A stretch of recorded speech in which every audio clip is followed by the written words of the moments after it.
As mentioned before, stars begin in dust and gas clouds called nebula. Gravity pulls hydrogen gas in the nebula into a spinning cloud. As more and more atoms of hydrogen are brought into the cloud, they begin to strike each other, creating greater and greater amounts of heat. When the temperature reaches 20 million degrees Fahrenheit, a nuclear reaction begins.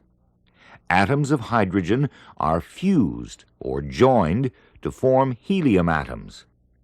A great deal of energy is released as this happens. The energy is given off as heat and light in all directions. The star is born.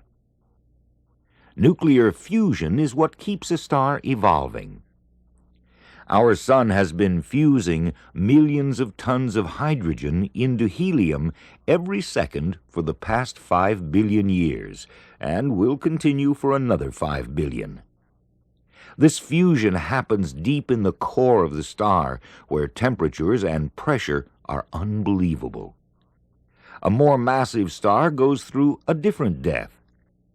When a star that is many times larger than our sun turns into a red giant or a supergiant, it doesn't evolve into a white dwarf.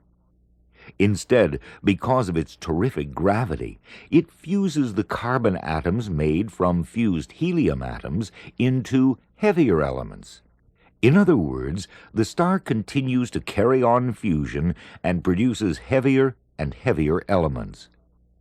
By the time the core of the star is mainly iron atoms, it stops the fusion process. Then the star explodes in a violent explosion called a supernova. A supernova could be brighter than 1,000,000 of our suns. The temperature during the supernova can exceed 100 billion degrees Celsius, which is greater than 180 billion degrees Fahrenheit. This is hot enough to fuse the iron atoms to make even heavier elements.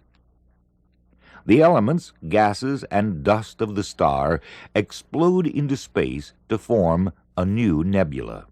This nebula could become the birthplace for a whole new group of stars.